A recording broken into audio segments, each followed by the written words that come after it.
اور بار بار وہ مسلسل جنگ کی آگ بھڑکاتے تھے. قریش کو دعوت دیتے، آؤ آؤ آؤ، ہم اندر سے بغاوت کر دیں گے، تم آؤ تو صحیح، ختم کریں محمد کو اور اہل ایمان کو صلی اللہ علیہ وسلم رضی اللہ تعالیٰ عنہ اجمعین. لیکن پھر جب وہ آتے تھے تو یہ دبک جاتے تھے، ان میں ہمت نہیں تھی، میدان کے مرد نہیں رہے تھے. یہ سورہ حشر میں ان کا نقشہ کھینچا گیا ہے. کھلے میدان میں مقابلے کی اس کے اندر صلاحیت ہی نہیں.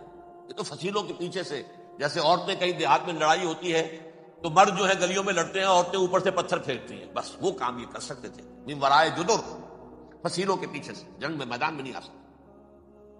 بہرحال قرآن مجید میں ہے یہ سورہ مائدہ کی آیت نمبر 64، کلما اوقدوا نارا للحرب اطفاها اللہ. اکثر و بیشتر مواقع پر تو یہ جب آگ بھڑکاتے تھے جنگ کی، اللہ اسے بجھا دیتا تھا. لیکن بہرحال اس کے باوجود جنگیں ہوئی، غزوہ بدر، غزوہ احد ہوئی کہ نہیں؟ یہ ساری اصل شرارت میں. اور اس کے نتیجے میں حضور نے پھر ایک ایک کر کے 3 قبیلوں کو سزا دی. غزوہ بدر کے فوراً بعد بنو قینقاع نکالے گئے، غزوہ احد کے فوراً بعد بنو نذیر نکالے گئے، اور غزوہ احزاب کے بعد بنو قریظہ نکال دیے گئے. یہ تو میں نے آپ کے سامنے رکھ دیا صرف حضور کے زمانے میں ان کا کیا رویہ رہا. دشمن، رات بھی ہم نے وہ آیت پڑھی تھی، لَتَجِدَنَّ أَشَدَّ النَّاسِ عَدَاوَةً لِلَّذِينَ آمَنُوا الْيَهُودُ وَالَّذِينَ أَشْرَكُوا. اہل ایمان کی دشمنی میں شدید ترین تم پاؤ گے یہودیوں کو اور مشرکین. مشرکین بھی بعد میں ہے، پہلے یہودی. حضور کے بعد کیا ہوا آپ یہ نوٹ کیجئے، یہ ان کی تاریخ کا دوسرا دور. حضرت عمر رضی اللہ تعالیٰ عنہ قائد خلافت ہے. بیت المقدس کا محاصرہ کیا گیا، فصیل بڑی اونچی، شہر اندر سے سیلف سفیشینٹ، حملے کا راستہ کوئی نہیں. محاصرہ طول کھینچ رہا ہے لیکن ان کے پاس رسد بھی موجود ہے، پانی بھی موجود ہے، وہ دروازے بند کر کے بیٹھے ہوئے. بالآخر اللہ تعالیٰ کی مشیت کا ظہور کیسے ہوا؟ ان کے کچھ علماء آئے فصیل پر، کہا دیکھو مسلمانوں، تم قیامت تک بھی یہاں پڑے رہو گے محاصرہ کر کے، ہمارا یہ شہر فتح نہیں ہوگا. ہاں ایک درویش بادشاہ کے ہاتھوں یہ شہر فتح ہونا ہے، لیکن تمہارے اندر ہمیں وہ نظر نہیں آ رہا. ابو عبیدہ بن الجراح رضی اللہ تعالی عنہ امین هذه الامہ، ان کا فوراً ذہن گیا وہ درویش بادشاہ مدینے میں بیٹھا ہوا ہے عمر رضی اللہ تعالی. اب ایک اور عمر بھی ہے جو قندھار میں بیٹھا ہے. نقشہ وہی ہے، سادگی کی حد تک نقشہ وہی، بالکل وہی، اپنی آنکھوں سے دیکھا وہی سادگی. عمر اول، عمر ثانی تھے عمر بن عبد العزیز. اب ایک اللہ کے فضل سے اللہ تعالیٰ ایدہ اللہ بنصرتہ، اللہ تعالیٰ ان کی نصرت فرمائے، دشمنوں کو ان کے مقابلے میں نیست و نابود کرے. انہوں نے ریکویسٹ بھیج دی کہ حضور تشریف لائیے، یہ شہر فتح ہو جائے گا. وہ ہے سفر تاریخی، اتنا طویل سفر، تقریباً 700 میل، ایک اونٹ، ایک خادم، ایک منزل میں امیر المومنین اوپر بیٹھے، خادم آگے چل رہا ہے، اگلی منزل پہ خادم اوپر بیٹھا ہے، امیر المومنین آگے جا رہا ہے. اور جب پہنچے ہیں تو وہ باری تھی خادم کی. انہوں نے ہاتھ جوڑ دیا، حضور خدا کے لیے تم کیا کہیں گے لوگ، وہ میرا برا حال کر دیں گے، تمہیں شرم نہیں آئی؟ امیر المومنین پیدل آگے چل رہے ہیں نکیل پکڑ کر، اور تم بیٹھے ہو اوپر براجمان ہو. حضرت عمر فرمایا الدور دورک، نہیں باری تمہاری ہے، بیٹھ. اس حال میں پہنچے. اور پھر یہ کہ ابو عبیدہ بن الجراح آئے ہیں، استقبال کیا ہے تو دیکھا ہے اس حال میں چلے آ رہے ہیں. عمر نکیل پکڑے ہوئے چلے آ رہے ہیں، اور کہتے ہیں کہ کہیں کیچڑ ویچڑ تھا، جوتے خراب ہو گئے تھے، وہ بھی اتار کے ہاتھ میں پکڑے ہوئے، کپڑے تو تھے ہی پھٹے ہوئے. انہوں نے کہا کہ حضرت ابو عبیدہ نے، دیکھیے یہ بڑا متمدن ملک ہے، بڑا مہذب علاقہ ہے یہ، آپ ذرا حلیہ اپنا درست فرما رہے تب جا کے پیش ہم آپ کو کریں گے. آپ نے فرمایا نحن قوم اعزنا اللہ بالاسلام، ہم وہ قوم ہیں جنہیں اللہ نے عزت دی ہے اسلام کے ذریعے سے، کپڑوں کے ذریعے سے، دولت کے ذریعے سے. اسی حال میں گئے ہیں، اوپر سے انہوں نے کھڑے ہو کر نشانیاں دیکھی ہیں، اپنی کتابیں کھولی، ہاں یہ وہی ہے. اچھا لو جی سرنڈر، شہر تمہارے ہاتھ میں. خون کا ایک قطرہ نہیں بہا اور بیت المقدس فتح. لیکن اس وقت حضرت عمر نے ایک نرمی یہ کی کہ یہودیوں کے لیے بھی اسے اوپن سٹی قرار دے دیا. یہ احسان عظیم حضرت عمر کا. اس سے پہلے یہودی آ ہی نہیں سکتا تھا، داخل ہی نہیں ہو سکتا تھا، وہاں وہ آ کر وزٹ نہیں کر سکتا تھا، زیارت نہیں کر سکتا تھا اپنے مقدس مقامات کی. حضرت عمر نے یوں سمجھیے کہ تقریباً 550 برس کے بعد ان کے لیے راستہ کھولا ہے کہ ہاں تم آ سکتے ہو، زیارت کر سکتے ہو. لیکن یہ عیسائیوں نے لکھوایا معاہدے کے اندر، انہیں یہاں آپ آباد ہونے کی اجازت دے دیں، لیکن کم وزٹ دی پلیسز، دیکھیں زیارتیں کریں اور جائیں. یہ معاہدہ حضرت عمر کا ہے رضی اللہ تعالیٰ، جو پھر خلافت راشدہ کے بعد بنو امیہ نے بھی اس کو آرڈر کیا، بنو عباس نے کیا. پھر جو ہمارے یہ ترکوں میں اندر خلافت آئی تو ترک خلفاء نے بھی اس معاہدے کی پوری پابندی کی. فلسطین میں آ سکتے ہیں یہودی صرف زائرین کی حیثیت سے، وہاں آباد نہیں ہو سکتے. اب آئیے اگلا دور آیا حضرت عثمان کا دور خلافت. یہ ہے وہ وقت کہ اب یہود نے امت مسلمہ کی پیٹھ میں چھرا کر رہا. وہ کیسے؟ ایک یہودی عبداللہ ابن سبا اسلام کا لبادہ اوڑھ کر آ گیا، معاشرے کا جائزہ لے لیا. ان میں بنو ہاشم اور بنو امیہ میں جو پرانی کشاکش تھی اس کے کچھ نہ کچھ جراثیم باقی ہیں. اگر ان کو ذرا بھڑکا دے تو مسلمانوں میں انتشار کرنا.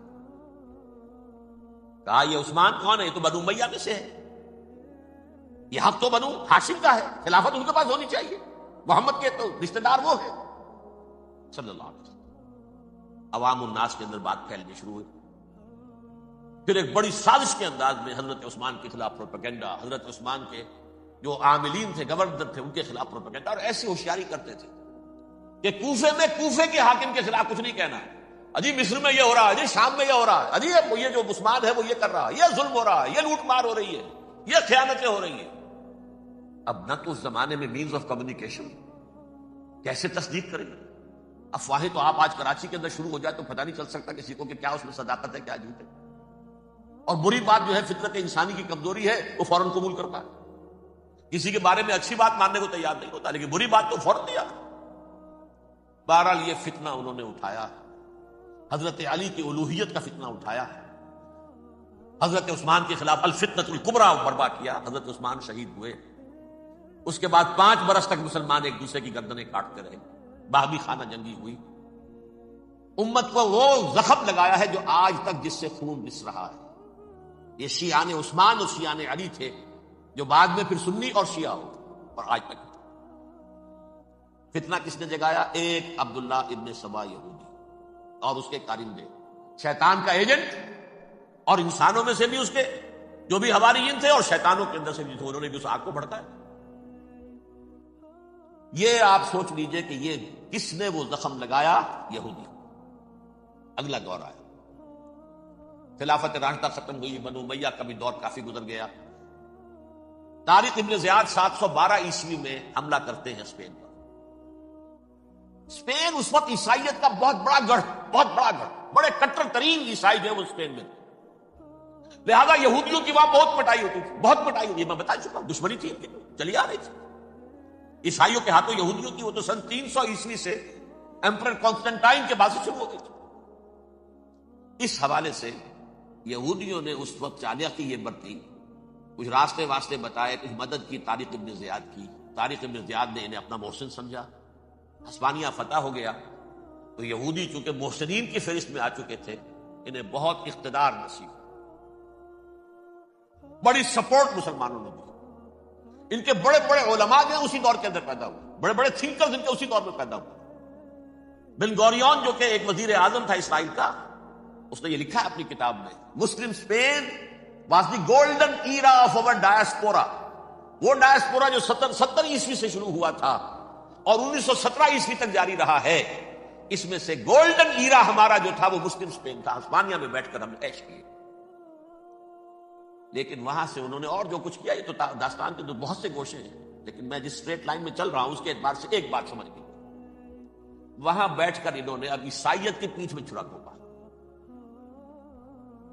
پروٹیسٹنٹ مذہب پیدا کیا، تقسیم کر دیا. جیسے شیعہ سنی کی تقسیم، عبداللہ ابن سبا، رومن کیتھولک اور پروٹیسٹنٹ کی تقسیم، یہودی علماء.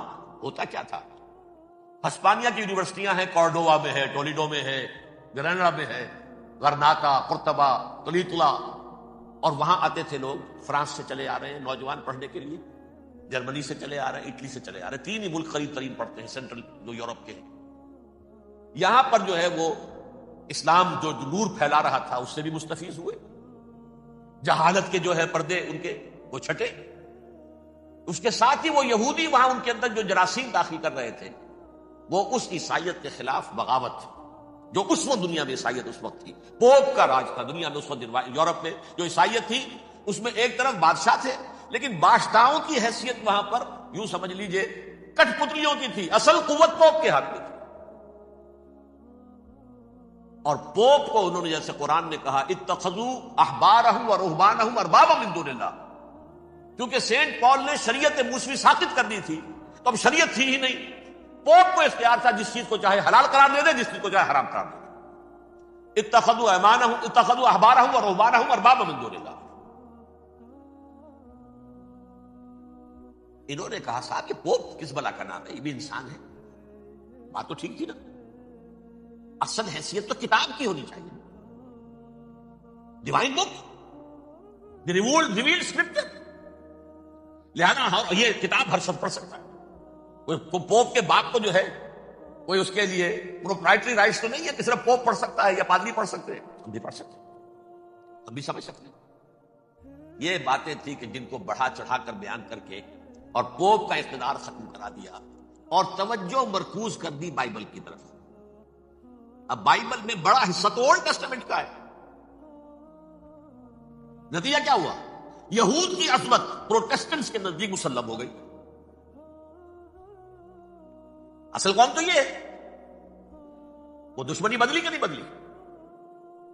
موسیٰ کے امتی یہ ہے، تورات موسیٰ کو دی گئی، ابراہیم کی نسل یہ ہے.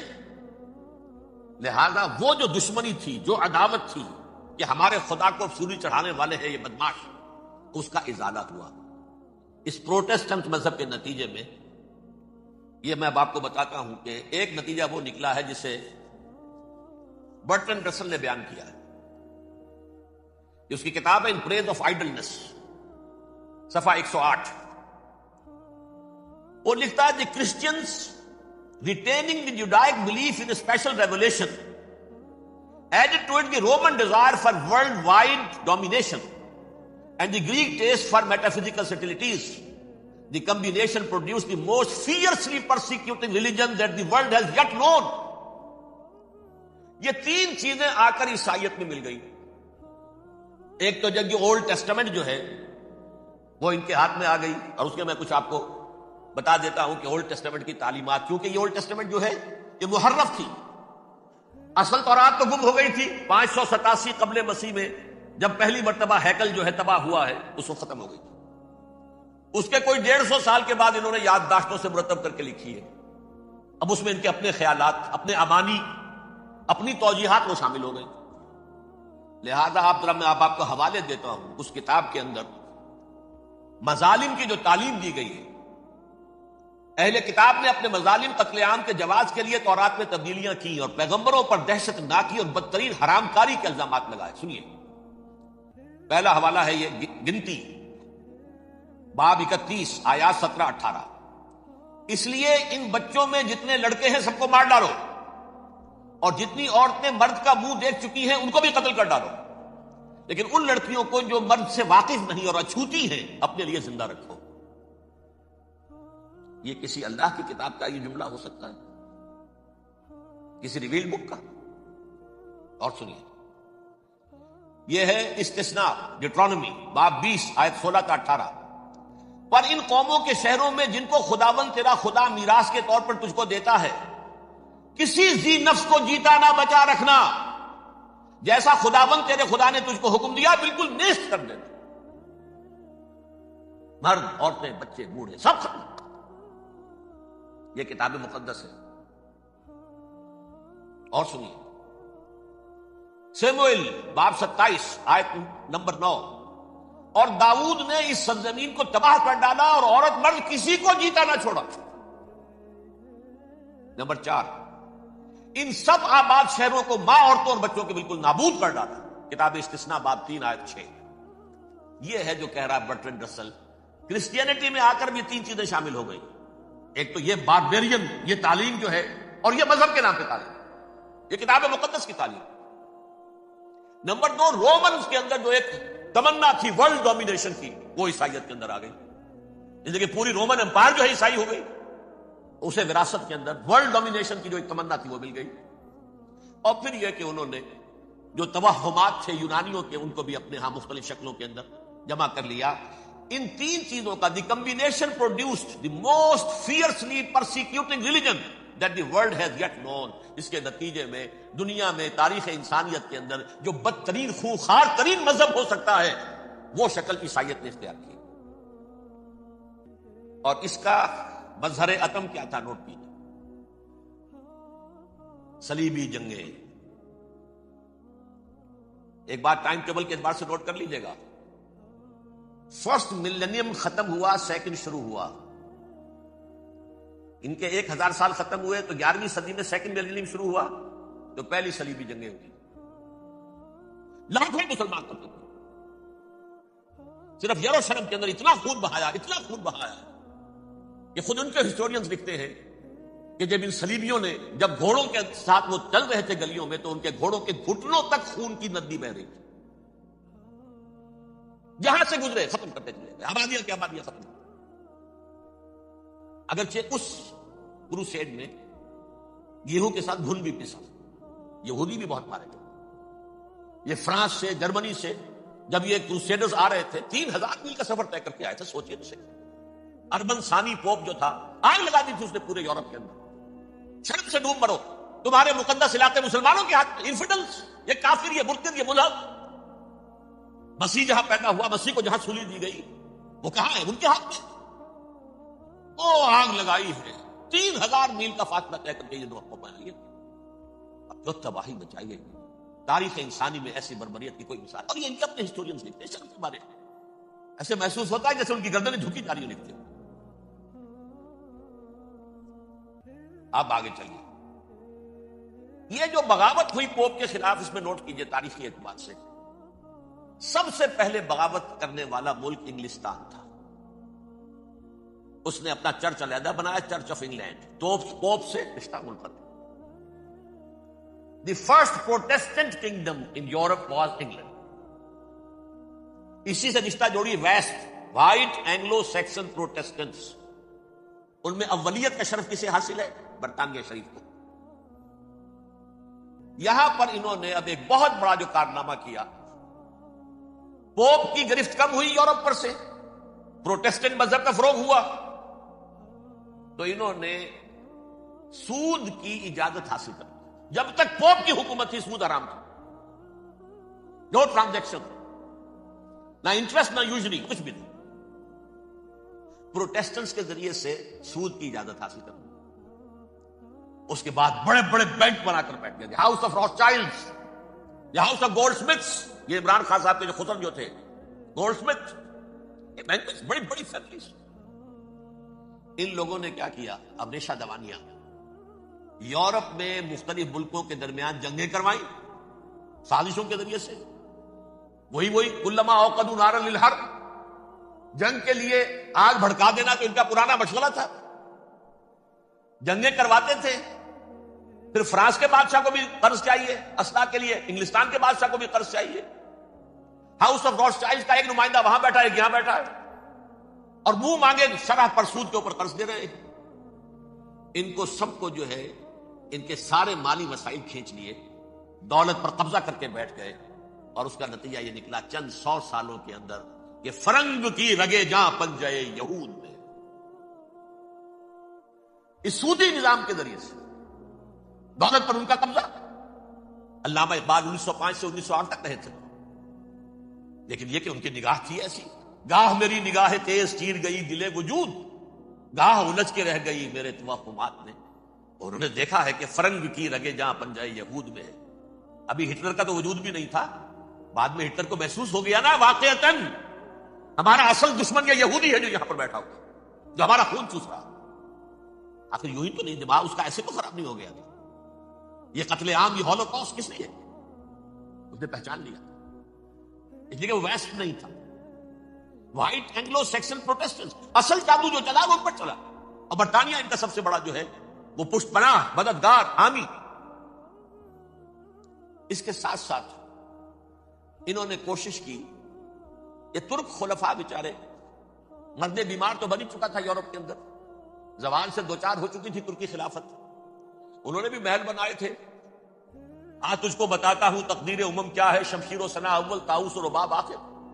بڑے بڑے قرضے لے کر محل بنے تھے یہ، جو آج جا کر آپ استنبول میں دیکھ لیجئے، قرضوں کے اندر بدھے ہوئے.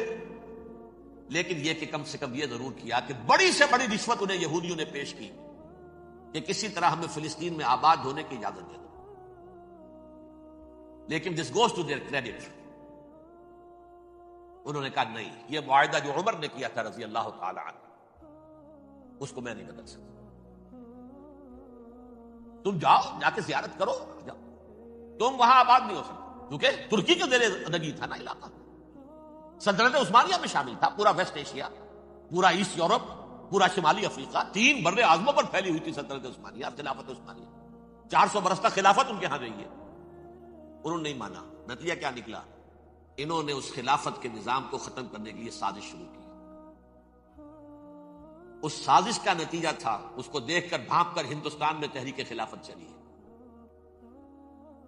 بولی اماں محمد علی کی جان بیٹا خلافت پہ دے دو، ساتھوں تیرے شوکت علی بھی جان بیٹا خلافت پہ دے دو. تحریک چلی، ابھی ختم نہیں ہوئی تھی خلافت، لیکن نظر آ گیا تھا. بڑا پیارا واقعہ ایک صاحب نے سنایا ہے کہ جب شیخ الہند جو ہے اسیر تھے مالٹا کے، یہ 1915 سے 1920 تک رہے، تو وہاں جو تھا مالٹا کا جو کیمپ تھا جس میں کہ یہ اسیر تھے، اس کا کمانڈانٹ جو تھا انگریز، انہوں نے دیکھ لیا تھا یہ بہت فرشتہ خصلت انسان ہے، نورانی شکل ہے، تو وہ اچھا میل ملاپ تھا. ایک روز کہا حضرت شیخ الہند نے کہ آپ لوگ ہماری خلافت کے پیچھے کیوں پڑے ہوئے ہیں؟ وہ تو ایک مردہ شے ہے، اس میں کوئی جان تو ہے نہیں، کوئی طاقت نہیں ہے، پھر بھی آپ ہماری ایک نشانی ہے، اسے کیوں آپ جو ہے برباد کرنے پر تلے ہوئے؟ اس نے کہا اتنے بھولے نہ بنیے حضرت، ہمیں معلوم ہے اس نیم مردہ خلافت میں بھی طاقت اتنی ہے کہ اگر جہاد کا فتویٰ اس نے دے دیا تو انڈونیشیا سے موریتانیہ تک مسلمان کفن سر سے باندھ کے نکل آئے گا، یہ ہمیں معلوم ہے. لہذا ہمیں ختم کرنا ہی کرنا. اور ختم کس سے کرایا؟ ایک فری میسن مصطفیٰ کمال پاشا، چاک کر دی ترک ناداں نے خلافت کی قبا، سادگی اپنوں کی دیکھ اوروں کی عیاری بھی دیکھ. عیاری کس کی تھی؟ یہود کی، اور ان کے اعلی کار برطانیہ. ابھی خلافت ختم بھی نہیں ہوئی تھی، برطانیہ کے ذریعے سے 1917 میں بالفور ڈکلیریشن کے ذریعے سے حق حاصل کر لیا کہ ہاں جا کر یہ آباد بھی ہو سکتے ہیں. کیونکہ دوسری جنگ عظیم میں سلطنت عثمانیہ ختم ہو گئی تھی، خلافت نام کی تھی، سلطنت تو ختم ہو گئی، ترکی رہ گیا تھا صرف.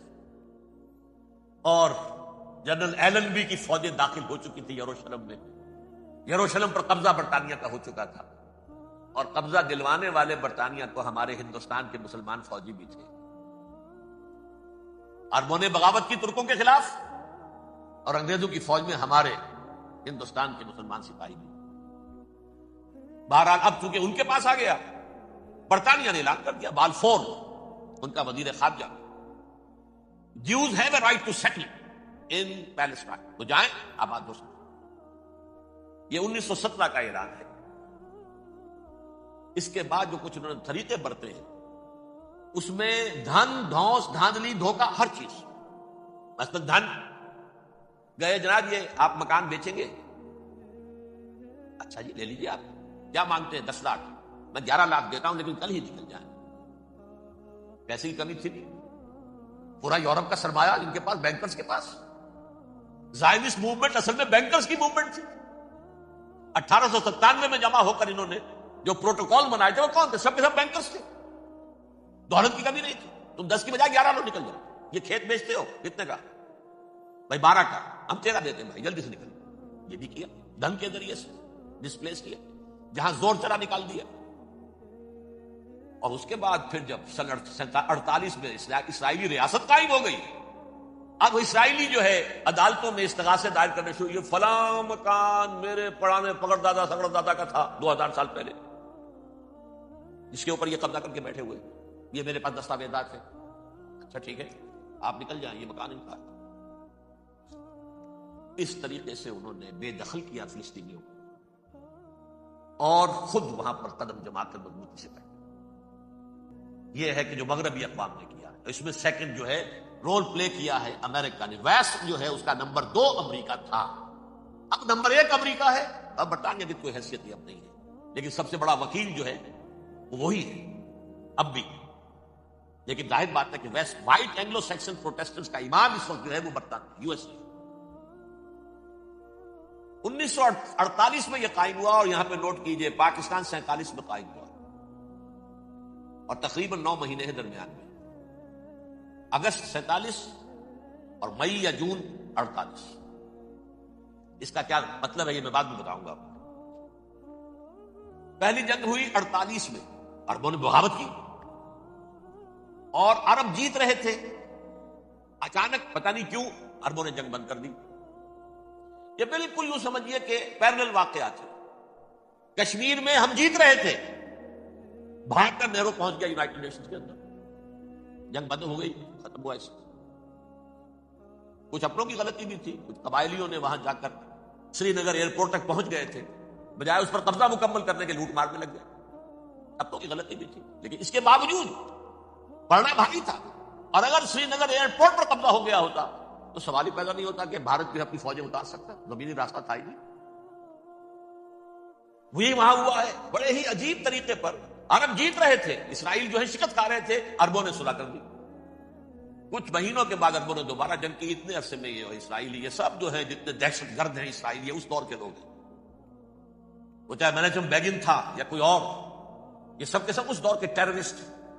اب انہوں نے ڈٹ کر جو مقابلہ کیا، عربوں کو شکست دی بڑی سخت. سن 48 میں عربوں کو شکست ہو گئی. سن 67 میں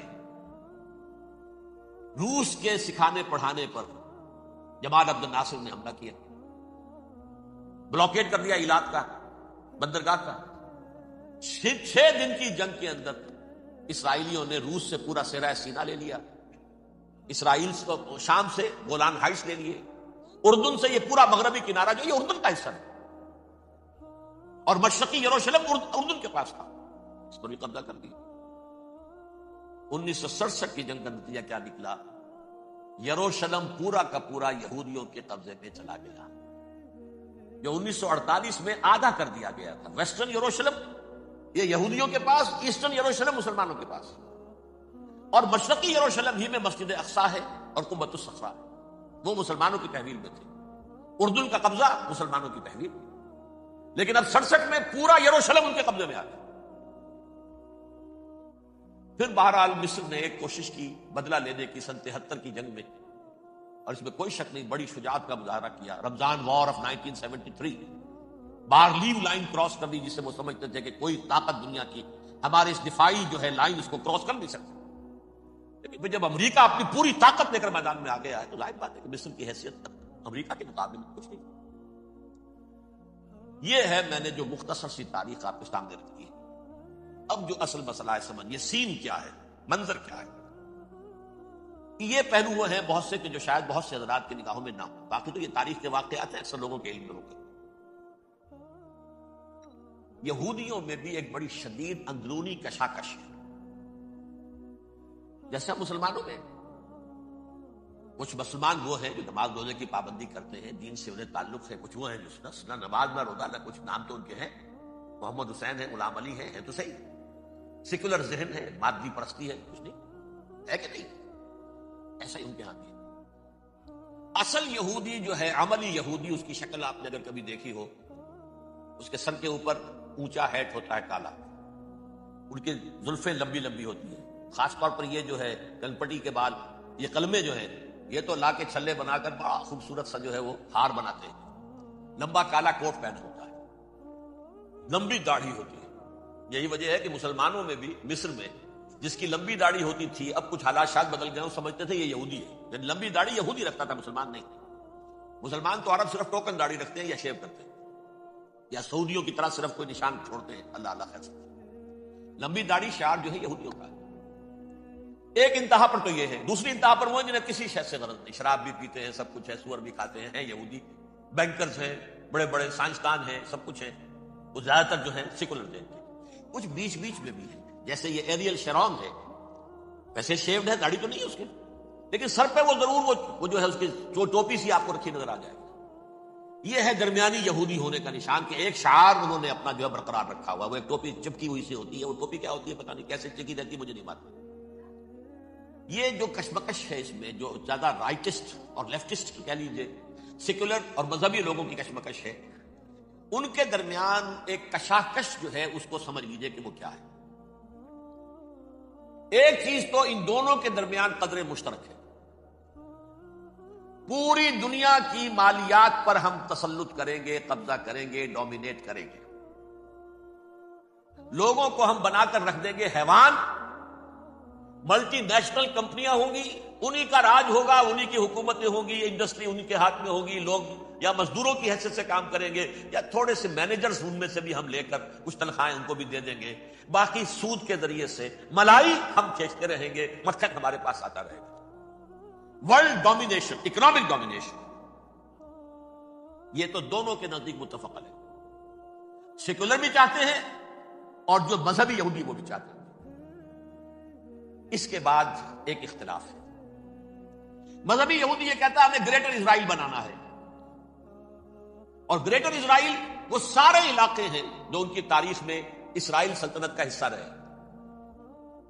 حضرت یوسف کے زمانے میں یہودی جا کر آباد ہوئے مصر میں, جو ڈیلٹا کا علاقہ ہے, زرخیز ترین علاقہ, جو جوشن کا علاقہ, وہ کہتے ہیں وہ ہمارا ہے, کئی سو برس ہمارے ہیں.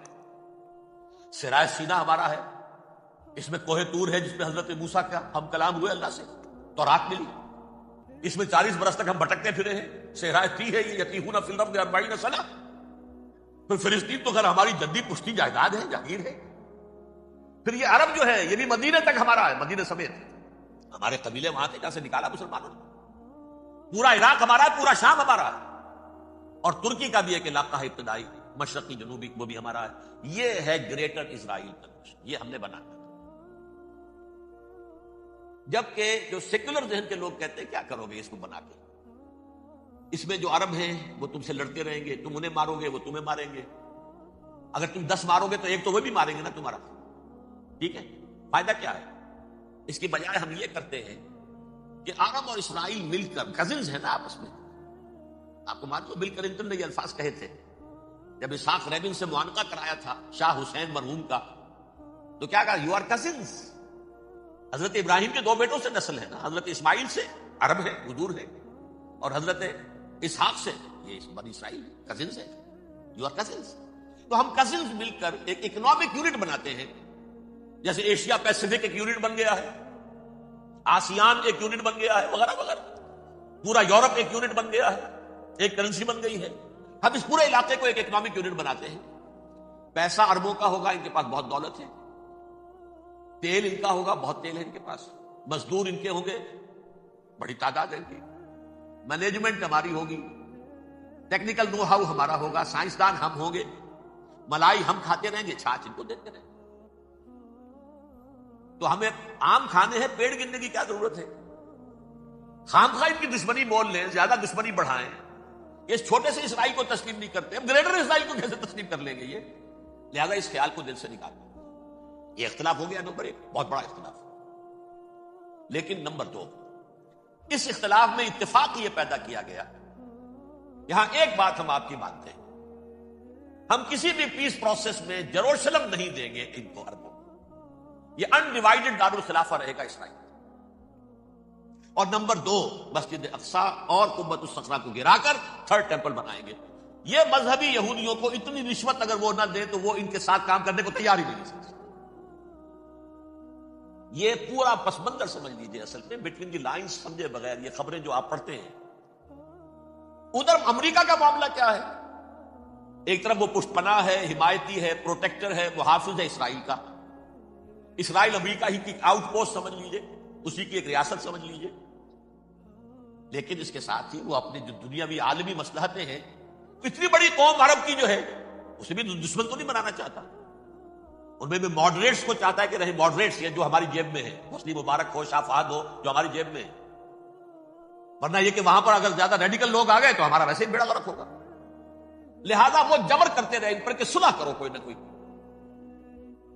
یہ صلح کے لیے دباؤ امریکہ کا ہے, اسرائیل نہیں چاہتا صلح, دباؤ ہے امریکہ کا. اب میں آپ کو یاد دلاتا ہوں, خلیج کی جنگ ختم ہوئی, بش، یہ باپ اس کا جو اب ہے بش، اس کا بڑا بش جو سینئر، اس کی پاپولیرٹی ریشو جو ہے 89% تھی اس وقت امریکہ کے اندر. اس نے اتنی بڑی جنگ فتح کی تھی اور چند امریکی مرے صرف. لیکن اس نے ایک موقف اختیار کیا یہود کے خلاف. $10 بلین منظور ہو چکے تھے اسرائیل کو دیے جانے تھے نئے سیٹلمنٹس بنانے کے لیے اسرائیل کو. انہوں نے کہا یہ رقم میں ایشو نہیں کروں گا جب تک پیس پروسیس شروع نہیں کرتے. یہ دباؤ تھا جس کے آگے گھٹنے ٹیکنے پڑے $10 بلین کے لیے. لیکن اس کا بدلہ یہ چکایا کہ الیکشن میں ہرا دیا اسے. حالانکہ وہ ہیرو، فاتح، خلیج کی جنگ کا فاتح، 89% ریٹنگ، الیکشن میں 0. دباؤ تھا. اسی طرح بل کلنٹن کا دباؤ رہا، کسی طرح صلح کرو، کسی طرح صلح کرو، کسی طرح صلح کرو. اور اس معاملے میں یہ تسلیم کرتا ہوں، اس معاملے میں اس نے واقعتاً ایڑی چوٹی کا دور لگایا. اور یہ بھی تسلیم کرتا ہوں کہ اس کے دباؤ میں آ کر ایہود باراک جہاں تک چلا گیا تھا، اب کوئی نہیں جا سکتا. وہ آفر نہیں دے مل سکتی اب دوبارہ فلسطینی ہو. یہ بھی میں بھول گیا آپ کو بتانا. یہ جب پروسیس شروع ہوا ہے جس کا نام تھا لینڈ فار پیس، اصول کیا دیا تھا امریکہ نے کہ دیکھو اسرائیلیوں، یہودیوں، تم نے سن 67 میں جو زمینیں ان سے چھینی تھی، جو علاقے، یہ ان کو واپس کر دو اور ان سے صلح کر لو، یہ سب تمہیں ریکگنائز کر لیں گے، جنگ ختم ہو جائے. صحرائے سینا دے دو، مصر تم سے صلح کرنے کا. وہ ہو گیا، انور سادات نے صلح کر لی، ریکگنائز کر لیا، صحرائے سینا واپس آ گیا. عربوں نے اسے اپنی فولڈ سے نکال دیا، عرب لیگ سے نکال دیا. شام بھی تیار رہا ہے لیکن پورا گولان ہائٹ مانگتا ہے. وہ ابھی جو پچھلے دنوں کلنٹن کے آخری دور میں گفتگو ہوئی تھی، اس نے کہا جتنا تم نے ہم سے علاقہ چھینا تھا سارا واپس کرو تو ہم کر لیں گے ریکگنائز. اس میں سے کچھ ایسا اسٹریٹجک امپورٹنس کا علاقہ ہے وہ یہودی کسی طور پر دینے کو تیار نہیں، لہذا صلح نہیں ہو سکی. شرق اردن سے جو علاقہ لیا تھا وہ ٹھیک ہے، وہ رکھو، اس کے اندر فلسطینی ریاست بنا دو. یہ علاقہ جو ہے فلسطینیوں کی میجورٹی ہے اس میں، تو اس کو فلسطینی ریاست بنا لو. ایک ریاست ودن ریاست ہو جائے گی، اسرائیل ریاست، فلسطینی ریاست. یہ ہیں 3 مین پوائنٹس.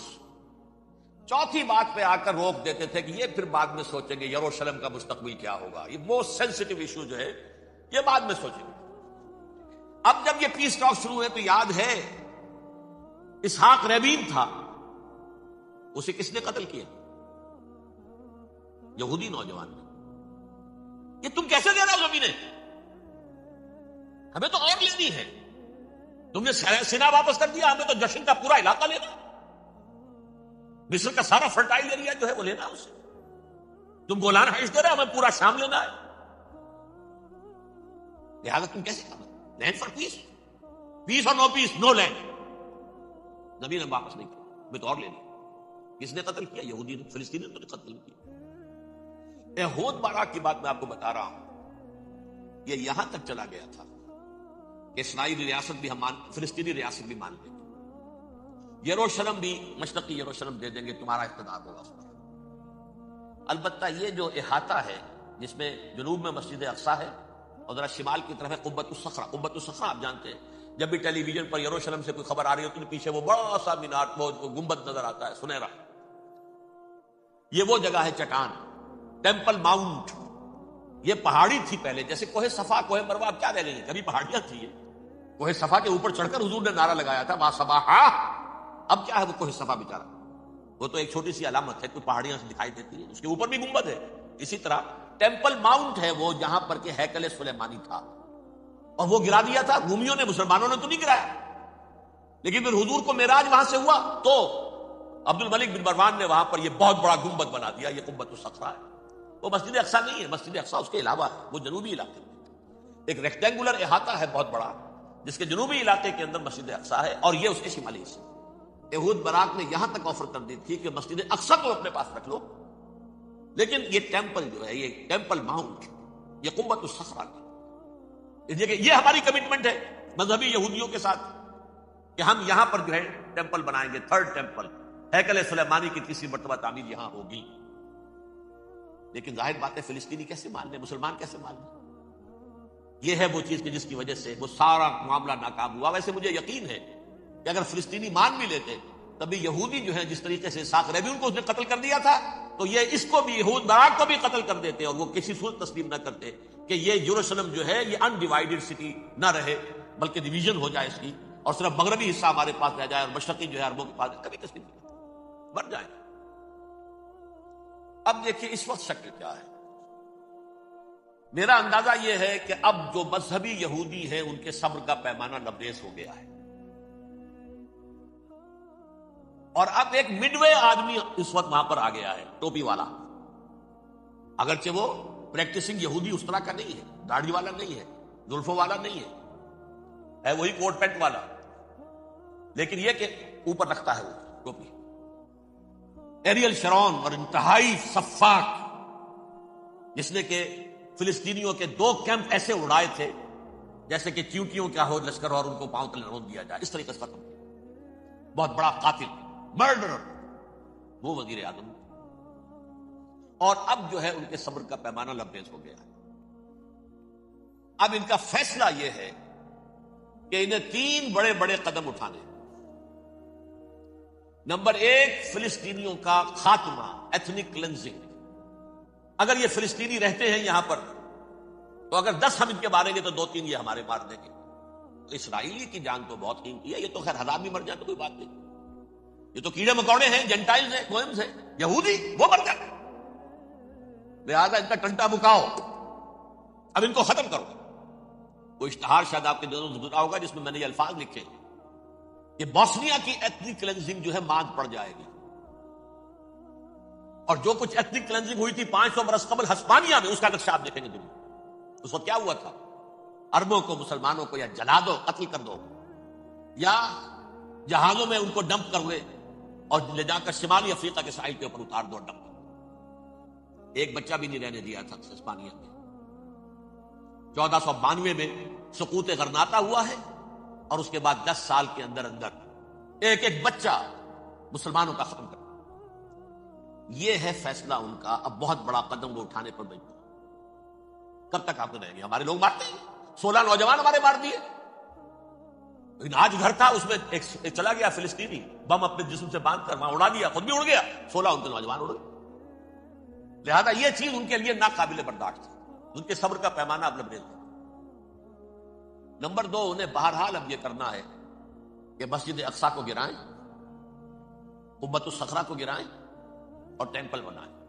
یہ انتفاضہ جو اب شروع ہوا 1 سال پہلے سے, یہ شرون نے دورہ کیا تھا, مسجد اقصی میں گیا تھا اور اس نے 3rd ٹیمپل کی تعمیر کے لیے ایک پتھر جو ہے بنیاد کا پتھر رکھنے کا ارادہ ظاہر کیا تھا, جس پر فلسطینی نوجوان اٹھے, وہ اینٹیں لے کر, روڑے لے کر, اور اس وقت سے یہ سلسلہ چل رہا ہے. کتنے مارے جا چکے فلسطینی, لیکن کچھ نہ کچھ یہودی بھی مرے, اسرائیلی بھی مرے. اور جیسا کہ میں نے عرض کیا, اب ان کے صبر کا پیمانہ لبریز ہو. انف از انف. اب ہم اس معاملے کو ایک دفعہ جو ہے فائنلی ختم کر اور اب بنائیں گے. لہذا اب جو ہے کئی ٹن وزن کے وہ جو پتھر تیار ہو کر آگے رکھ دیے گئے ہیں کہ یہاں یہ بنیاد پڑنی ہے, اس کے اندر یہ پتھر لگے. بلکہ ایک لطیفہ بھی مجھے یاد آیا ہے, یہ کوئی 20 سال پرانی بات ہے. اس قبۃ الصخرہ کی مرمت ہوئی تھی تو اس کے اوپر جو یہ سونے کی پتھری چڑھی ہوئی ہے, یہ شاہ حسین اردن والے جو ہے, ظاہر بات تھا بھی انہی کے تسلط میں, یہ انہی کی تولیت میں تھا 67 سے پہلے, اس زمانے کی بات میں کر رہا ہوں. تو انہوں نے پتہ نہیں 30 من تھا یا 30 ٹن تھا سونا جو ڈونیٹ کیا تھا اس کے اوپر یہ پتھری چڑھانے کے لیے, جو بہت بڑا گنبد نظر آتا ہے پورے کے پورے ماحول کے اوپر چھایا ہوا. اس وقت یہودی اخباروں نے لکھا تھا بہت اچھا ہے, یہ سونا ہمارے کام آئے گا جب ہم اپنا ہیکل تعمیر کریں گے. کہاں جائے گا سونا؟ سونا یہی رہے گا نا, جب ہم گرائیں گے ہمیں وہ سونا مل جائے گا. اب وہ اس پر آ گئے, مزید دیر نہیں کر سکتے. تو آپ نوٹ کیجئے, number 1, ethnic cleansing of Palestinians in Israel. Number 2, demolition of the Aqsa mosques and the Qubbat al-Sakhra. Number 3, امریکہ کو الٹیمیٹم, تم اب اپنے ٹانگ درمیان میں مت اڑاؤ. اور اس کے لیے دھمکی, اگر تم نے ہمارے معاملے میں رکاوٹ ڈالی تمہاری اینٹ سے اینٹ بجا دیں.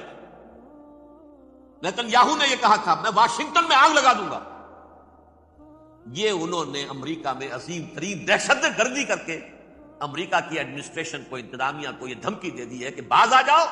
چنانچہ میں یہ بات کہہ کے پرسوں جمعے میں اپنی مسجد سے، مسجد دارالسلام سے نکلا، شام کو، اسی شام کو میں نے ایریل شیرون کی تقریر سن لی T V per. It is not acceptable. Don't appease the Arabs at our expense. We are not going to become Czechoslovakia. We have to depend on ourselves only and rely on ourselves only. کیا مطلب ہے اس کا؟ کس کو سنا رہا ہے؟ امریکہ بہادر، ہم تمہارے محتاج نہیں ہیں، ہم تمہارے ٹکڑے اڑا دیں گے، تیسرے کر دیں گے تمہارے، تم بیچ میں آؤ تو صحیح. اور دیکھ لو، ایک نشانی اب تمہیں دکھا دیں گے. مجھے 100% یقین ہے یہ پورا ہسٹوریکل پروسیس، اور جس جگہ یہ پہنچ گیا ہے، جس کریٹیکل پوائنٹ تک یہ پہنچ چکا ہے، یہ جو بھی حملہ ہوا ہے ورلڈ ٹریڈ سینٹر پر اور پینٹاگون پر، یہ اسرائیل کا کام ہے. اسرائیل سے کم تر کسی ادارے کے لیے ممکن ہی نہیں، اس لیے کہ اسرائیل کے ایجنٹ امریکہ کے پورے نظام کے اندر جو ہے گھسے ہوئے موجود ہیں ہر جگہ پر. جیسے سرطان کا پھوڑا ہوتا ہے پورے جسم میں، وہ اپنی جڑیں جما لیتا ہے، ایسا ہے. پوری ایڈمنسٹریشن، پوری اکانومی، تمام ذرائع ابلاغ، پرنٹڈ میٹر ہو یا یہ کہ الیکٹرانک میڈیا، سب ان کے قبضے میں. ڈیفنس کا سارا معاملہ ان کے قبضے میں. کوئی اور طاقت یہ کر ہی نہیں سکتی. امریکہ، اس کے سیکیورٹی کے معاملات تہ در تہ، دائرہ اندر دائرہ، اس دائرے تک 100 میل تک کوئی جہاز آ جائے گا اگر کہیں جو کہ ان آئیڈینٹیفائی ہو تو یہ ہو جائے گا، اس سے آگے آگے تو یہ ہو جائے گا، اس سے آگے، اور وہ آ رہا ہے، چلا رہا ہے. پینٹاگون پر آ گیا ہے اور 1 گھنٹے بعد آیا ہے. پہلی اسٹرائک جو ہوئی ہے ورلڈ ٹریڈ سینٹر، اس کے 1 گھنٹے کے بعد پینٹاگون پر آ گیا. پینٹاگون وہ تو یوں سمجھیے ان کی مملکت کا حساس ترین دفاع کا مرکز، اور اس کا ایک تہائی حصہ جلا کے راکھ کر دیا. انہوں نے یہ دھمکی دی ہے، لیکن اس سے ان کے پیش نظر مقاصد کیا تھے؟ 3. اس دہشت گردی کے 3 مقاصد. فوراً اس کا رخ موڑ دینا اسامہ اور اس کی القاعدہ کی طرف. امریکہ غصے میں لال بھبوکا ہو کر فوراً اقدام کرے،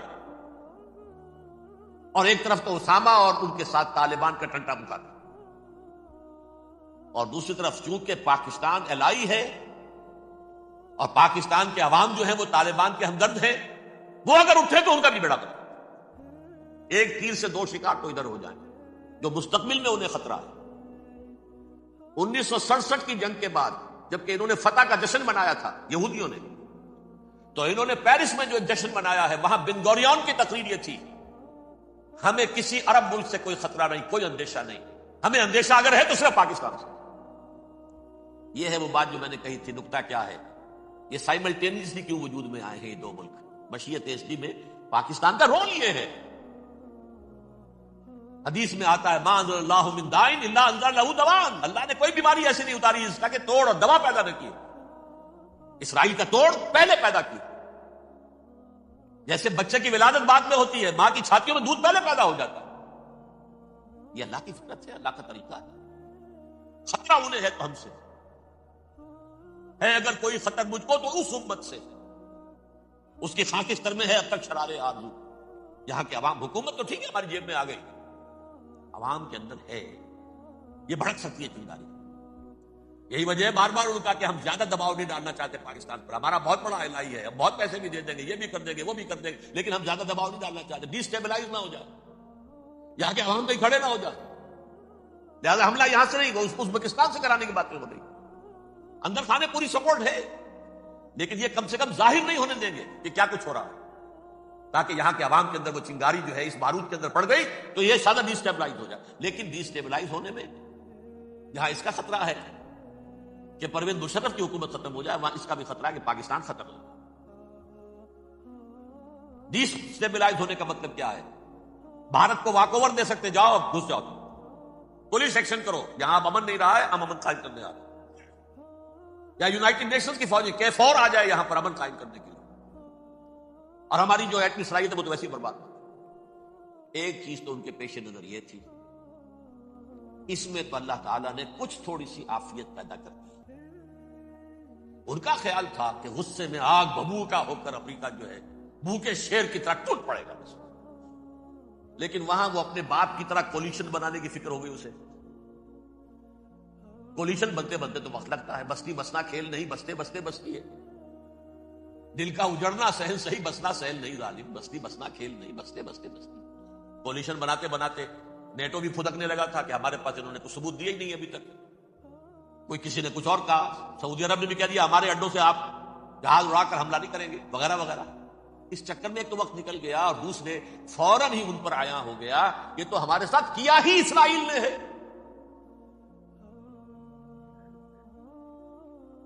لیکن یہ بات لیک نہیں کرنا چاہتا. میں نے خود سنا اور بھی بہت لوگوں سے کہا کہ یہ باقاعدہ اسٹیٹ ڈپارٹمنٹ کی طرف سے ٹی وی پر، سی این این پر، بی بی سی پر یہ اعلان آیا کہ یہ جو انویسٹیگیشنز ہو رہی ہیں اس حادثے کی تحقیقات کی، اس کی معلومات لیک کیوں ہو رہی ہیں؟ لیک نہیں ہونی چاہیے. کیوں؟ اسامہ کے خلاف اگر کوئی ثبوت ہے لیک ہو جائے 1000 مرتبہ، کسی کو نقصان ہے؟ یہ کون سا تھا؟ کون سا لیکیج ہے جسے روکنا مقصود ہے؟ وہ تو ہمارا متمنا ہے، ہمارا بیٹا ہے، وہ کر رہا ہے. اس گھر کو آگ لگ گئی گھر کے چراغ سے. But they have given a message to the United States of America. ہمارے راستے میں اب مت آنا، ہم پر دباؤ نہ ڈالنا. Don't appease the Arabs at our expense. یہ الفاظ ہیں شیرون کے. ان کی خوشامد، ان کو خوش کرنا، ان کو پسند کرنا، ان کو راضی کرنا ہماری کوشش پر. جیسے سلوواکیہ کے اوپر قبضہ جو ہے جرمنی کا ہٹلر کا تسلیم کر کے تم نے اس کو بڑھاوا دے دیا تھا اس وقت، ایسے ہی تم چاہتے ہو ہمیں بھی سلوواکیہ بنانا، اب نہیں بنے. یہ ہے اصل میں صورتحال. جیسا کہ میں نے عرض کیا افغانستان پر اب یہ جیسے کھسیانی بلی ہوتی ہے کھمبا نوشتی، کریں گے تو صحیح حملہ. یہ جگہ اتنی تیاری پوری دنیا کے اندر کر کے کچھ نہ کچھ تو کریں گے، کچھ نہ کچھ تو کارکردگی دکھائیں گے. اصل میں وہ زور شور اب ان میں نہیں ہے افغانستان کے بعد، بلکہ تاریخ میں ایک مرتبہ پھر وہی بات ہو گئی ہے. کلما اوقدوا نارا للحرب اطفاها اللہ. اللہ تعالیٰ نے کم سے کم اس کی تندی کو کم کر دیا. اس آگ کی بھڑک اور تندی جو ہے انشاءاللہ کم ہو جائے. البتہ افغانستان میں کیا ہوگا یہ میں نہیں کہہ سکتا. ان ادری قریب بعید ما توعدون، جیسے کہ قرآن مجید میں حضور سے کہلوایا گیا. میں یہ نہیں جانتا جس چیز کا وعدہ تم سے کیا جا رہا ہے وہ قریب ہے یا دور ہے، میں نہیں جانتا. وَإِنْ أَدْرِي لَعَلَّهُ فِتْنَةٌ لَكُمْ وَمَتَاعٌ إِلَىٰ حِينٍ. میں نہیں جانتا، ہو سکتا ہے ابھی اللہ تعالیٰ تمہیں کوئی مہلت دے اور کچھ وقت کے لیے تمہاری رسی دراز کر دے اور ابھی عذاب کو ٹال دے. جب حضور سے یہ کہلوایا جا رہا ہے ان ادری، یہاں تک بھی کہلوا دیا گیا وَمَا أَدْرِي مَا يُفْعَلُ بِي وَمَا بِكُمْ. مجھے نہیں معلوم میرے ساتھ کیا کیا جائے گا، تمہارے ساتھ کیا کیا جائے گا. تو بہرحال کون دعوے سے کہہ سکتا ہے کہ یہ ہوگا؟ تباہی بھی آ سکتی ہے، کوئی بڑا سیٹ بیک بھی آ سکتا ہے، اپس اینڈ ڈاؤنز ہوتے ہیں. احیاء اسلام کا پروسیس چل رہا ہے، لیکن احیاء پروسیس میں حضور کے زمانے میں بھی غزوہ بدر میں ایک دفعہ گراف جو ہے چلا گیا تھا آسمان پر، تو غزوہ احد میں وہ بہت نیچے بھی تو آ گیا تھا. مسلمانوں کے حوصلے پست بھی ہو گئے تھے. ولا تہنوا ولا تحزنوا وانتم الاعلون ان کنتم مؤمنین. یہ تشفی دینی پڑی تھی نا، گھبراؤ نہیں، ڈرو نہیں.